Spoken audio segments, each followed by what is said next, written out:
think we cannot deny about the fact that climate change is happening. And in fact, you can see the impact of it happening everywhere, global warming.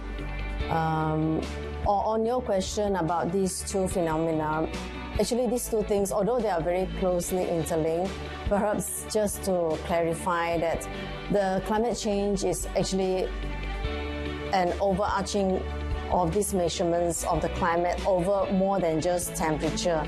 Global warming is about increasing temperatures over a period of time, but global warming is a subset of climate change.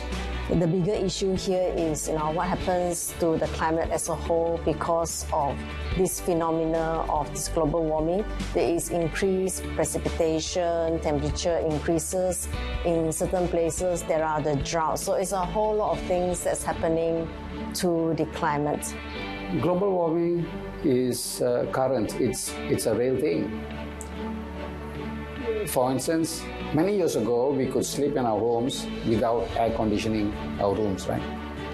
But these days, it's so warm that without having the air conditioner on, you can't sleep. Everyone faces that problem. That is real global warming. But the problem is it can get really, really bad that we may not even be able to sleep at night because even the aircon may not be able to help us. Now, another issue is that if you walk around the streets, we are a cloudy nation. Somehow the heat was filtered by the sky, the clouds. But now, in spite of the clouds, we can't walk in the afternoon. It's so hot. Rising temperature on the poles of the earth resulting from human activities. For example, when we turn on the aircon to cool down our rooms or our house, it is actually cooling down the internal space, but dumping off heat on the outside. So with all these human activities, the vehicle that we drive, the power plants that generate electricity, plus all other our daily activities, resulting to contribution of heat to the environment. So with all this heat accumulated, it results to higher temperature on the poles and resulting to melting of the ice and increased temperature. Scientists have concluded that this global temperature increase, if it exceeds above these 2 degrees Celsius, then it is really climate change becomes irreversible. The damage will continue and it will be imposing on a lot of difficulties on human lives. What it's doing to Earth, right? One, there is a warming of temperature. Two, there are a shift in the global weather patterns that are affecting all our livelihoods. Three, as a consequence of that, drought. There's a shortage of water because it's not raining in the catchment area. It's not raining on the mountain, in the conventional mountain where we catch the water and bring it to our homes. But it's rather raining in our homes, which is not getting to our taps. So you have plenty of water in the rain, but very little water in the catchment area of the dams. And also where it's growing wheat or rice or food, no water is there because there's a shift in the pattern. So what happens is there's going to be a massive drought. Our yield of agricultural output from our harvest will be lesser because we have shortage of water. So which means we are having an impending danger, right? Shortage of water, prices of food is going to rise up. What we're actually talking about is the impact on humans and other life on the planet. A 3-degree average increase in temperature, and I'll give you an analogy. The last ice age, right, 15,000 years it took to change from the last ice age, was 5 degrees cooler than we have now. 5 degrees. We've already moved a degree warmer in under 100 years, and we're about to move 2 degrees in 150 years. Now, the impact of that on the Earth is catastrophic. Now, sea level rise, Malaysia will feel this, Bangladesh, around the world, and Western countries as well. So Florida will disappear, most of Florida. Good parts of Australia will disappear. Have a look at all the models that talk about fairly modest ranges of sea level rise, so a half to 1 metre, and they're at the lower end of what's possible, then you're going to have mass migration of people, because this is going to happen gradually over years, and they will start moving away from the coast, away from the areas where it's flooding. There will be impact on the production of food, so it's not a pretty picture. Today we're so dependent on fossil fuel. We will running out of fossil fuel one day. Fossil fuel is essentially the fat accumulated by the earth over the millions of years. We essentially using this equity for a long time. This is, it's not renewable. It's not, it will stop, one day. So we have to figure out ways human beings has to figure out ways to find out the next energy source, cheap, sustainable, lasting long time to help us solve the problem. So renewable is the technology. We have to build future society sustainable mainly on renewables.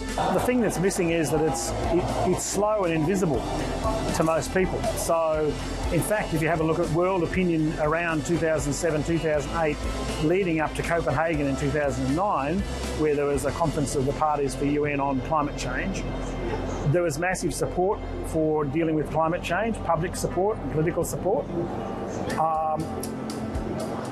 But the tools to do that were actually quite expensive. And people know what the right thing to do is, but often they actually don't want to change what they're doing now. It's just the nature of humans, is a long-term loss is not seen as important as a current gain. It is a human problem.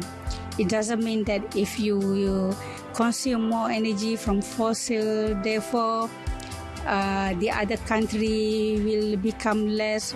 So when we talk about the green initiative, everybody must do their part to ensure that all the energy generation basically preferably coming from the sustainable sources, so that at the end of the day we will use less energy generation coming from the fossil. If you look at the studies in Malaysia for the past 3 decades, you will find that the occurrences of this extreme event, they're increasing. One moment we suffer extreme drought, one moment we have a lot of flood that's happening everywhere that never used to happen before. And of course, when this happens, the life of people are affected in terms of the health as well. People tend to fall sick more easily, so national productivity is affected. The life of people are affected. The economic wealth of a country is impacted as well. And it goes on in a circle, really. It is an issue that is global, cascaded down to the national level and cascade down to the lives of the individual.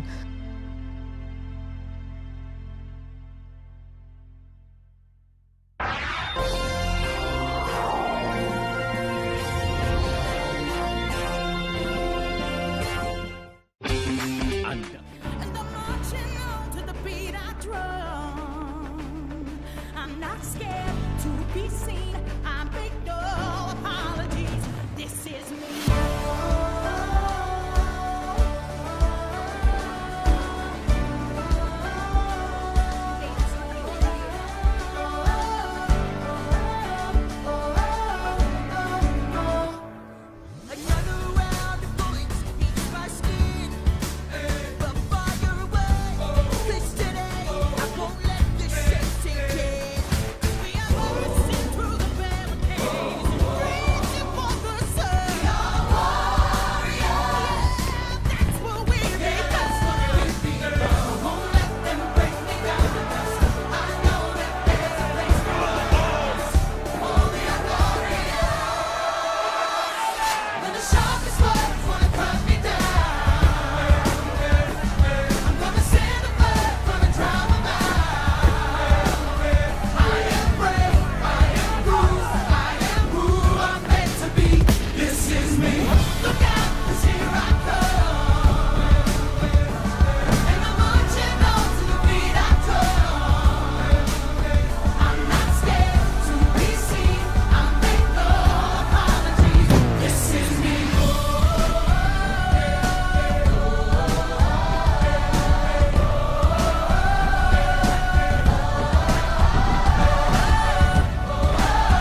This is brave, this is bruised, this is who I'm meant to be, this is me. Look out, 'cause here I come,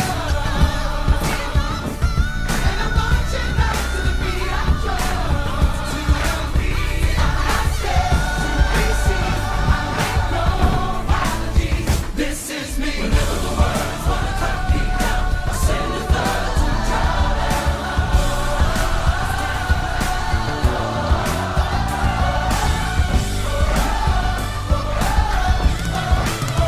This is me.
I think going green is not just a Malaysian initiative.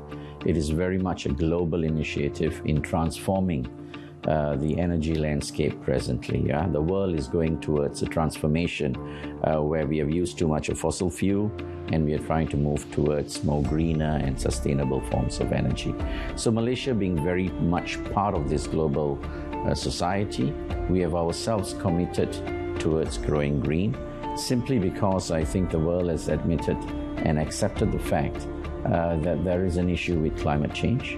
We need to keep the global temperatures below 2 degrees, if possible better at 1.5 degrees. And there is a tremendous effect by all the countries in the globe to actually reduce their greenhouse gases.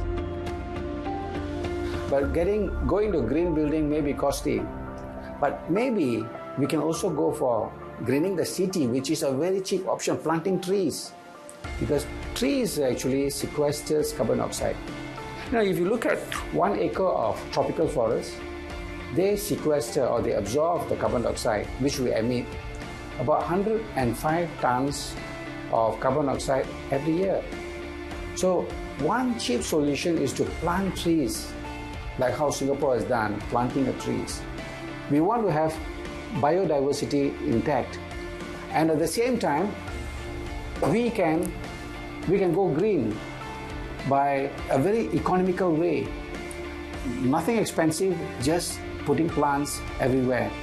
By planting plants, we reduce the carbon emission.